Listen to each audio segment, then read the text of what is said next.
Ramadan adalah bulan istimewa bagi umat muslim. Di dalamnya ada satu ibadah yang spesial, yakni puasa 1 bulan penuh yang hukumnya adalah wajib.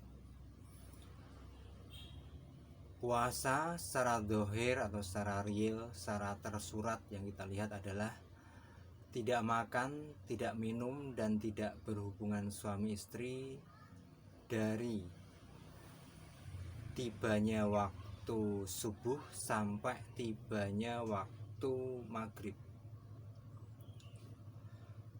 Tetapi di dalam itu sebenarnya kalau kita mau merenungi, mau mencermati, mau mentadaburi, terdapat satu yang tersirat dari yang tersurat dari puasa Ramadan itu, yakni menahan diri.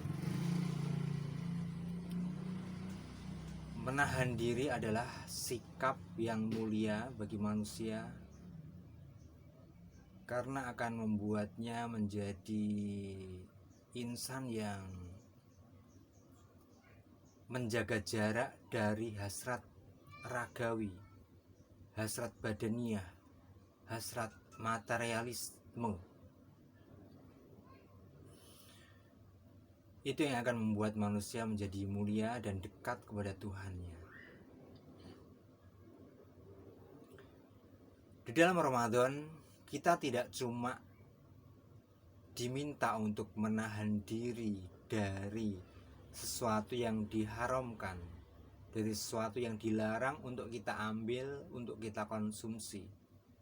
Bukan saja itu, tetapi saat kita berpuasa, apapun yang diperbolehkan, yang dihalalkan bagi kita di hari-hari yang lainnya, seperti makan, minum, itu kita diminta untuk menahan diri dulu sampai waktunya tiba.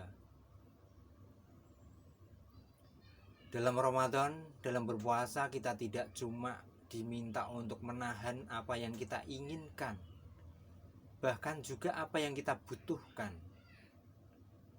Misalnya ketika kita sedang berpuasa di siang hari yang panas, kita sangat haus dan perut kita juga lapar. Kita bekerja mengeluarkan energi sampai lemes badan ini. Tetapi sebelum adzan maghrib tiba, kita tetap belum boleh untuk makan, untuk minum. Paling bolehnya ya tidur lah. Padahal tidur bukanlah kebutuhan untuk bukan jawaban dari kebutuhan kita, yaitu untuk mengobati lapar dan haus.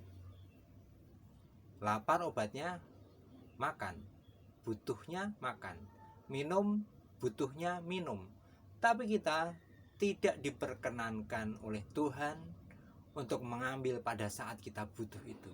Kita harus menahan diri dulu, menunda diri dulu, harus ngempet dulu sampai waktu yang diperkenankan tiba, baru kita boleh mengambil apa yang menjadi kebutuhan kita. Nah, sungguh dalam puasa Ramadan memuat ajaran yang sangat dalam, yakni menahan diri dari apa yang kita butuhkan.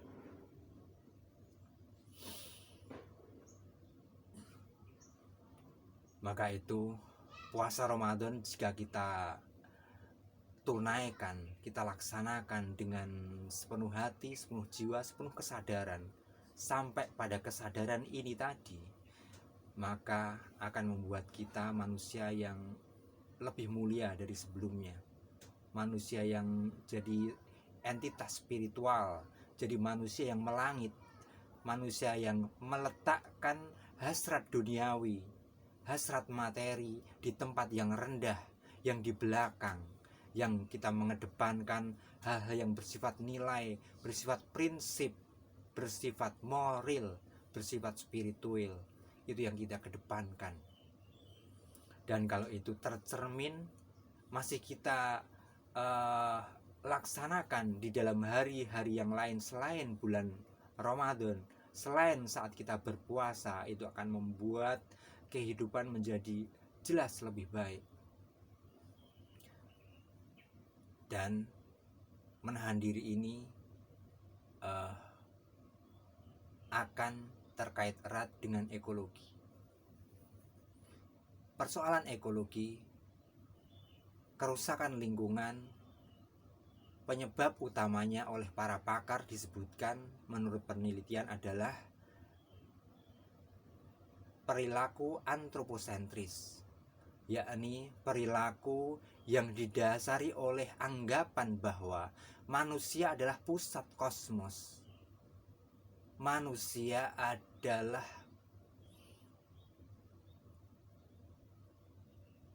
makhluk yang memiliki hak penuh atas alam semesta ini. Dengan antroposentrisme maka timbullah mentalitas keserakahan, ketamaan, mengambil sebanyak mungkin yang kita inginkan, yang di luar yang kita butuhkan. Yang perilaku itu dianggap legal, dianggap baik-baik saja karena paham yang dianut adalah antroposentrisme itu. Dan itu ditampik jelas oleh Islam.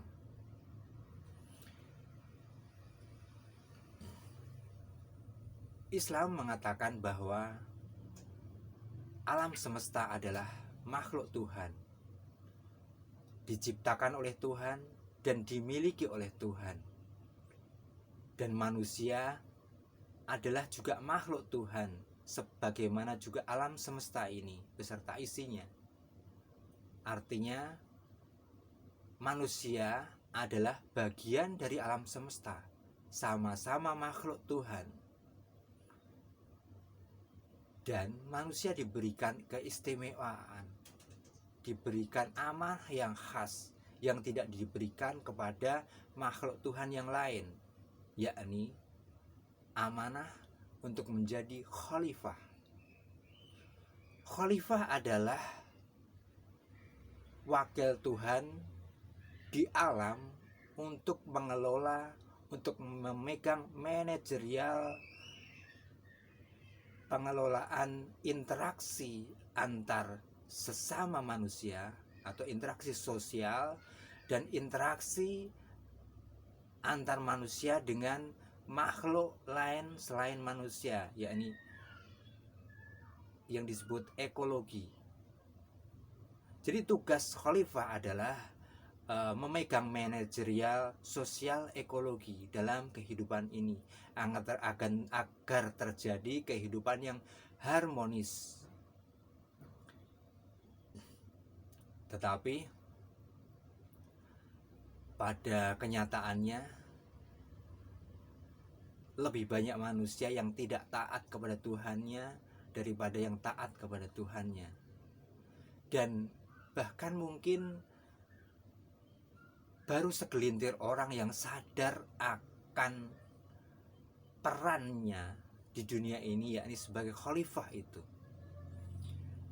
Maka ya seperti yang kita lihat sekarang ini, bahwa kerusakan alam terjadi sedemikiannya. Saat ini sudah kita rasakan adanya perubahan iklim, adanya krisis pangan, krisis tempat tinggal, energi,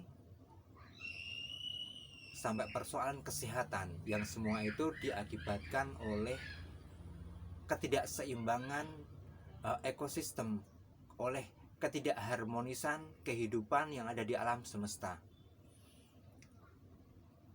Dan yang mesti kita sadari, yang membuat tidak harmonis di alam semesta ini hanyalah manusia dan mungkin juga jin, wallahu a'lam. Kalau makhluk lain seperti binatang, tumbuhan, mikroorganisme, fungi atau jamur dan lain-lain itu, mereka hidup sesuai dengan insting yang diberikan oleh Tuhan, yang oleh para ilmuwan ekologi, mereka mengatakan bahwa semua itu mereka itu tidak akan mengambil lebih dari apa yang mereka butuhkan. Yang mereka ambil dari alam itu adalah sebatas apa yang mereka butuhkan. Berbeda dengan manusia, yang kita ambil sehari-hari sampai saat ini adalah yang di luar yang kita butuhkan.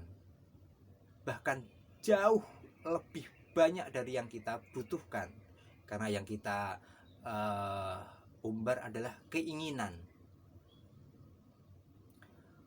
Dan itu terjadi secara masif di kehidupan modern ini karena rezim yang menguasai kehidupan manusia, sistem kehidupan masyarakat saat ini memang belum berpihak pada sikap menahan diri, tetapi lebih berpihak kepada sikap yang antroposentris. Maka itu jika kita ingin menahan diri, ingin bersikap yang mengambil secukupnya dari alam, ya memang harus berani untuk meniti jalan sunyi, untuk keluar dari mainstream, untuk menjadi anti mainstream. Karena yang terjadi budayanya adalah budaya mainstream yang ada sekarang adalah mengambil lebih dari yang kita butuhkan. Dan itu sudah dianggap sebagai hal yang biasa, hal yang wajar, bukan hal yang berdosa, tidak tabu, dan baik-baik saja. Nah, di dalam Al-Quran Tuhan pun sudah menegaskan bahwa kerusakan di darat dan di lautan itu merupakan akibat dari ulah tangan-tangan manusia. Sudah secara eksplisit Tuhan mengatakan seperti itu. Lalu bagi kita kaum beriman, tentu kita sudah mengimani. Harusnya kita mengimani itu dan sadar diri, kemudian mengambil langkah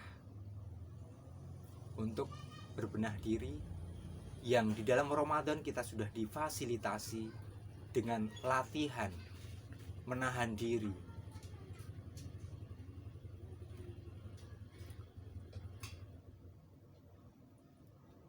Dan kalau persoalan ekologi, biang keladinya adalah antroposentrisme. Biang keladinya adalah keserakahan kita dalam mengambil lebih daripada apa yang kita butuhkan dari alam.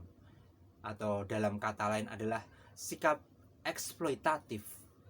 Maka obatnya adalah, solusinya adalah sikap menahan diri dari mengambil yang lebih dari yang kita butuhkan. Kita mengambil dari alam secukupnya, apa yang kita butuhkan saja, tidak berlebihan. Itulah perilaku awal yang mesti kita lakukan sebagai khalifah. Yang secara individu kita bisa lakukan adalah, sebagai khalifah kita melakukan tindakan yang pertama, yakni untuk mengambil dari alam secukupnya yang kita butuhkan. Kita tidak mengambil berlebihan. Dengan begitu, insya Allah persoalan ekologi akan terselesaikan. Karena itu adalah penanganan ekologi, penanganan kerusakan lingkungan yang bersifat hulu, yang bersifat mencerabut dari akar persoalan. Karena masalah ekologi sebenarnya masalahnya bukanlah pada bendanya, misalnya sampah. Masalahnya bukanlah sampahnya, melainkan masalahnya adalah perilaku nyampah. Kalau sampah bisa diselesaikan, tapi perilaku nyampah tidak diselesaikan, ya akan muncul berulang masalahnya. Tetapi kalau mau persoalan sampah itu selesai dengan cara yang efisien, ya yang kita lakukan adalah penanganan bagaimana agar masyarakat berperilaku nyampah yang baik. Nah, kesadaran ini yang mesti kita tumbuhkan, dan kita berterima kasih karena Tuhan memberikan Ramadan, memberikan satu ritual ibadah yang bernama Syam atau Saum atau puasa Ramadan, yang di dalamnya mengandung satu pesan penting, yakni hiduplah dengan menahan diri. Kamu butuh pun tetap ada waktu-waktunya untuk kamu mengambilnya. Ketika kamu sudah butuh, tidak harus kamu mengambilnya saat itu juga, tapi kamu boleh menunda demi kehidupan yang lebih baik, demi kemuliaan hidupmu, demi generasi-generasi penerusmu yang akan memperoleh kehidupan yang lebih baik dengan alam yang kalian tinggalkan dalam kondisi yang prima, yang berkeseimbangan. Demikian satu renungan Ramadan dalam menyambut bulan Ramadan. Semoga bermanfaat bagi kita. Terima kasih.